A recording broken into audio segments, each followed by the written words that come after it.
I decided to pop out in the late afternoon in the Eden Valley to capture some photos. Sunlight was coming in and out of the clouds, so maybe a chance of a nice silhouette shot against the dark background.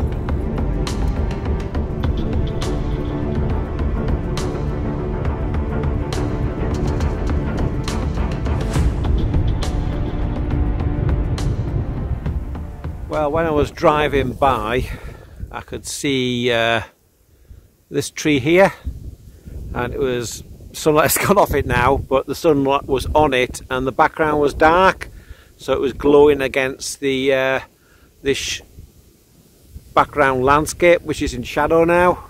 Well, the top's in shadow, the bottom's in sunlight, so I've just taken probably a portrait shot, which is probably cropped a square, and a landscape shot of sort of that area, yeah, tight in on it, just so it's glowing and shining out from the background. The exposure is, we'll see, 1/25 f11 at 100 ISO, and I'm using this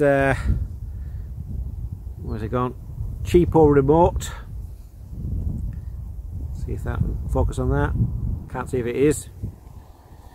Just because there's a bit of wind and the ground's a bit soft and it bounces around when I press the shutter. So if I just put live view on, back button focus. Yeah, it's focused now, and then press that button at the centre at the front, and there we are.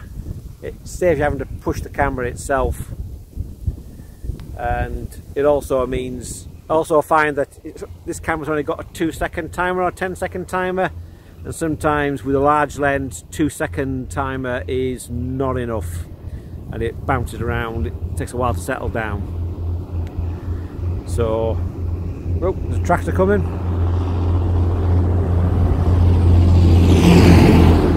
Get where that goes.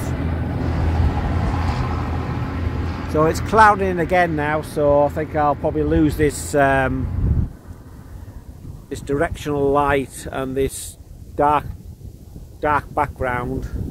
There's a few clouds over there, so I think that's it for the day.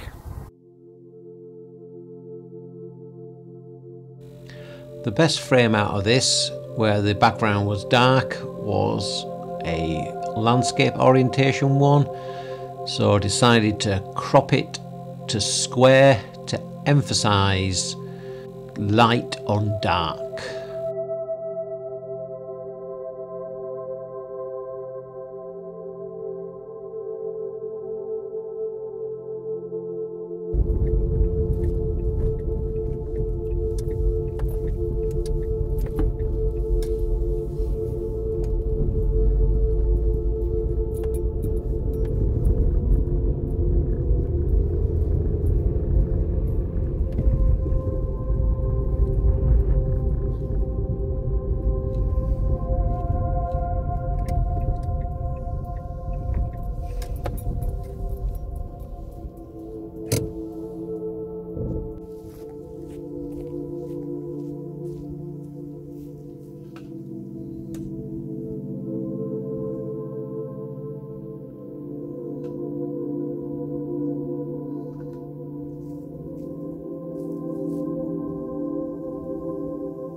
Well, that's what I'm shooting.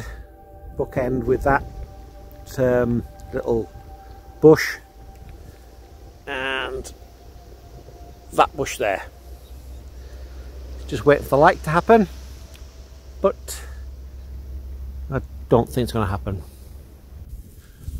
Well, there's a brief chance I'll get some light on this other tree I've found.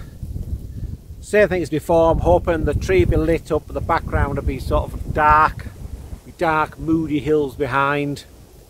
So I'll just set up and just wait to see if the light will happen. There is a bright patch on the horizon, but who knows what's going to happen. It's been a weird day because the forecast was meant for rain and it hasn't rained yet, so what's that about? So as usual, I should have come out a bit earlier, but you know what it is, other things get in the way. So I've just composed it tight on this main tree, and there's some little bushes on either side of the frame with the old line of the fields going up the hill. That sort of bookend, there's two bushes like bookend the scene. So I'll take one anyhow and see what happens.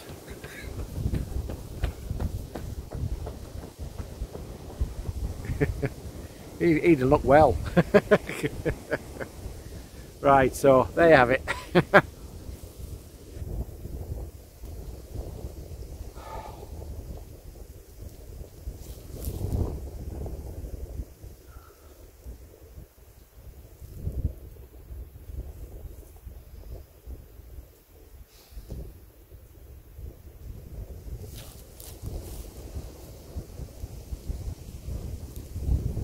It's not going to happen, is it?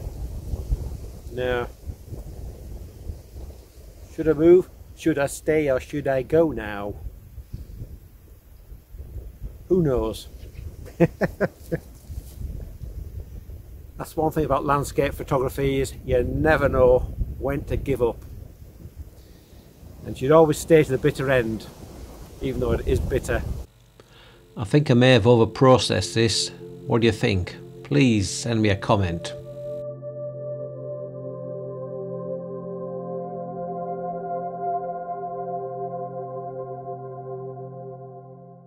Well, I've come back the next day to shoot the same scene, and I've shot it from where you saw yesterday, and I've moved slightly down to get a tighter composition on, because the temperature's dropped by about, I don't know, 6 to 8 degrees, so there's a bit of frost on the ground now, and there's a bit of snow on the mountains, as you'll see in the shot.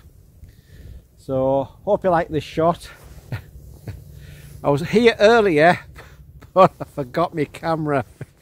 I left it on the desk, so I had to go back and get it, so it's another half-hour round trip. So luckily I've caught it just now, as the last vestiges of sunlight is on the subject, and now I'm going to go somewhere else and see what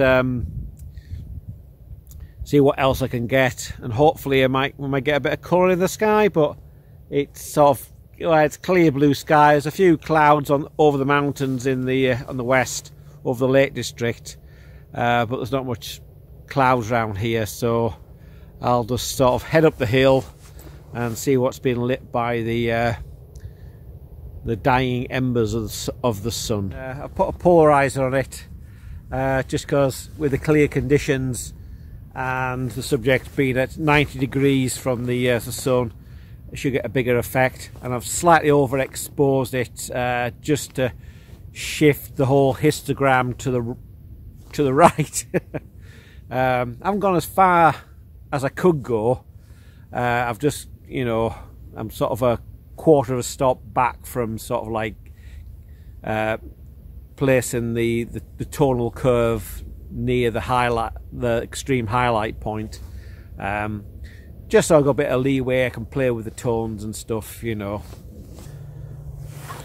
Right, as you can see, I'm taking that tree and the same composition as yesterday, and also I'm going to move down that way a bit to get that mountain there closer to that tree and do a tighter shot.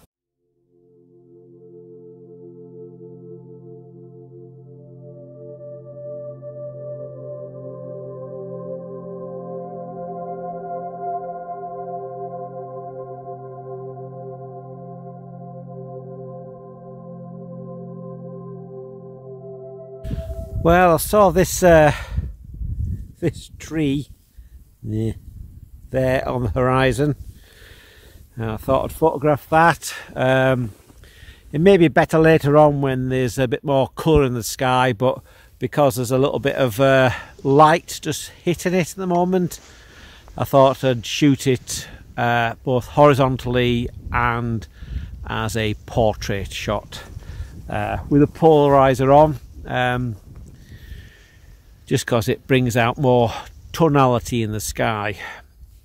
I may return to this later on if it's if the light's looking better, but I'm going to proceed somewhere else and see if I can find anything else to shoot.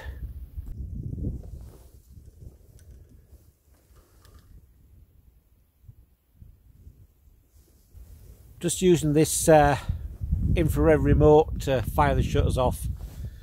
I've attached it to the camera strap, so it's I can always find it. But when I put it around my neck, I've got glasses on a piece of string. It garrots me, it gets tangled up. So you just press it at the sensor, which is in front of the camera there, and he said, wake it up, and then just fire away.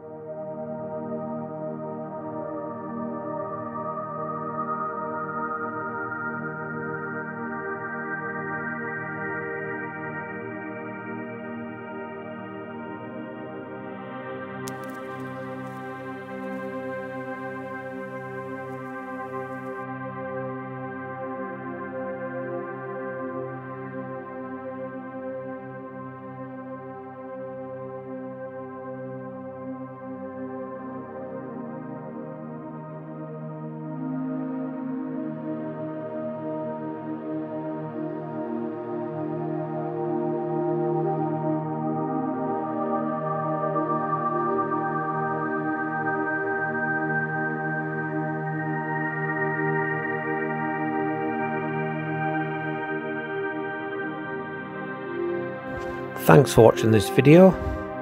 Please give me a thumbs up and subscribe to this channel. Also, turn on those annoying 3 in the morning notifications to keep you up to date with all new videos.